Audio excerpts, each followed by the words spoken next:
Sanibonani, welcome back to enye ivideo. Ngiyabonga kakhulu for coming. Ungakhohlwa-ke ukuthi usubscribe mangaba ka-subscribe, uyalike, uyashare and uyabuka nama-ads okukhona kubalulekile kakhulu size sokukhula kule channel. Thank you very much bafethu ngothando lakho ne-support. Now asikhulumeni ngodaba-ke amaphoyisa amathathu lana ebedinga kuthiwa-ke alahlekile, ababonakala, abatholakali, into ey'kanjalo. Bebesuka kuphi ngase-Bloemfontein belibhekise eLimpopo, bagcina ukubonakala somewhere ngase-engine garage thize endleleni-ke kuya khona-ke. So kwagcina sekuvela ukuthi ngathi imizimba yabo itholakele emfuleni thizeni ukuthi i-Hennops River ngase-Centurion ngase-Pretoria. Kula kuye kwatholakala-ke imizimba yalamaphoyisa amathathu. May their souls rest in peace. Ngathi-ke bangalala ngokuthula bafowethu. Itholakele imizimba, ithe mase itholakele imizimba-ke kwasemanje kudida-ke ukuthi imoto yona kade behamba ngayo ikuphi. Kuningi abantu ade bekucabangela bafowethu ukuthi kungenzeka bathunjwa, sebethu imizimba seyitholakele abantu mhlambe-ke bathunjwa then babulawa then imizimba yabo yayiphozwa lapha emfuleni Hennops River, mhlambe, you know what I mean. So isitholakele imizimba kwathiwa-ke kuzomela manje ama-families wabo athole clarity-ke manje ukuthi okay mangabe mhlambe baye bathola i-car accident njengoba imizimba itholakala emfuleni, kubonakala ngathi mhlambe bawele lapho ngemoto, then where is leyo moto, you know what I mean. Phela bekumele kutholakala imoto ukuze kuzoqinisekisa ukuthi okay kusho ukuthi bathole i-car accident, imoto yasiwela emfuleni, bawela lapho kunye nemoto, kodwa mangabe imoto yona ayibonakali, then what exactly happened. So-ke izolo-ke silele sizwile ukuthi imoto nayo iyatholakala bafowethu emfuleni. Ngathi ayitholakalanga exactly where imizimba itholakale khona. Obviously siyazi amanzi mayehamba, obviously you know kushuthi imoto beyingene mhlambe yasinka yaya phansi le bafowethu. Sibonile-ke ama-police divers-ke laphana-ke bengene emanzini bafowethu, kusetshenzwa kudingwa ngaphansi kwamanzi ukuthi mhlambe kungatholakala piece yemoto mhlambe something. Ngathi kwatholakala ama-piece nyana amathathu bake bawabala lana bafowethu. Manje kizolo kugcina sekutholakala-ke the whole object leyana-ke imoto le esimoshekile, you know what I mean. Kuyiyona-ke clarity manje ukuthi okay kusho ukuthi le moto-ke yawela la emfuleni, bathe ithe mayiwele la emfuleni imizimba yatholakala, but imoto ngathi nayo isitholakala obviously mhlambe kusho ukuthi behamba namanzi. I'm just thinking out loud, okay.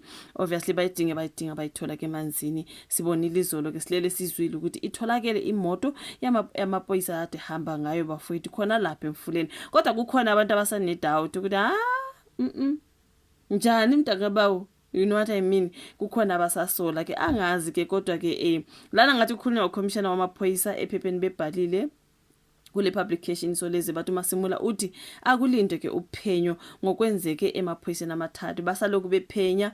So mhlambe bazothi masebeqedile ngophenyo labo-ke sebezo-update-ke abantu ukuthi no kusho ukuthi this is what happened. Ngoba manje ama-speculations maningi, izinsolo ziningi, abantu besola ukuthi hayi khona isandla semfene lana, khona ongathi akunuki kahle when it comes to this particular case.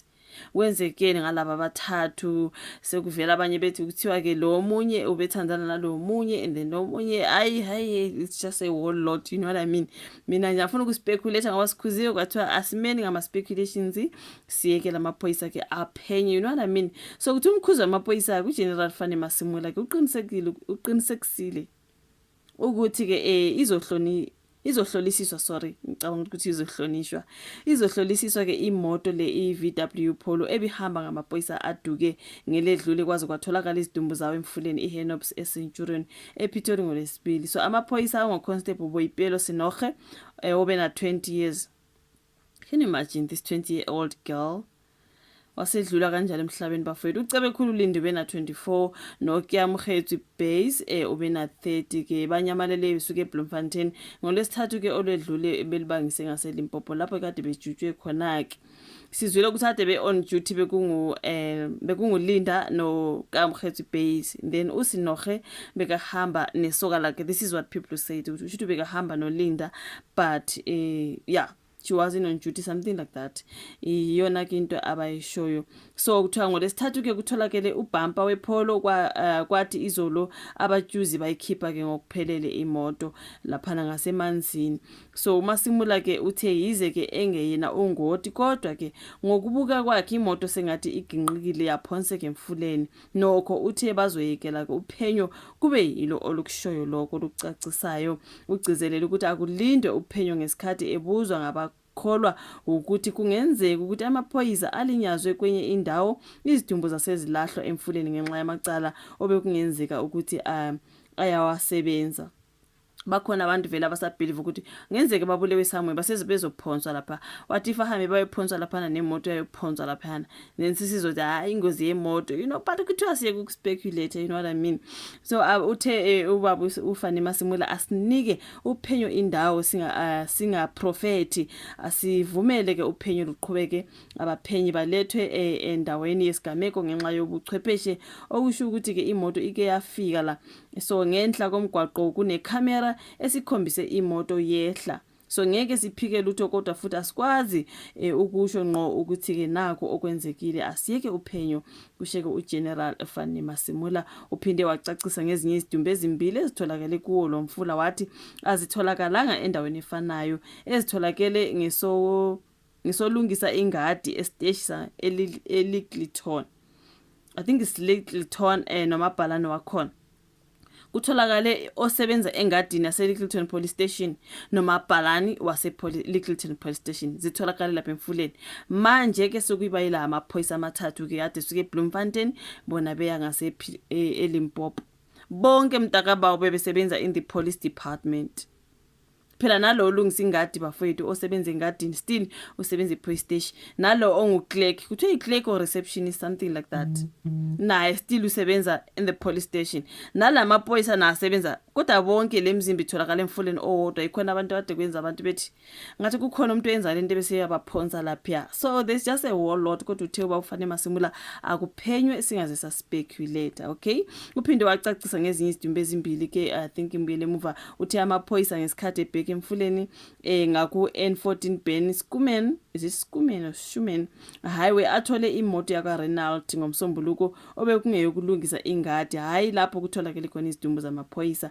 Uthe umufu behlala buduze nendawo yesigameko, esinye isidumbu sitholakale kolunye uhlangothi. Umengameli Cyril Ramaphosa udlulise amazwi enduduzo ke kulemndeni abashonelwe. So lo besebenza engadi ngithu behlala lapha ngase-Littleton, something like that, umzimba wakho atholakala lapha emfuleni.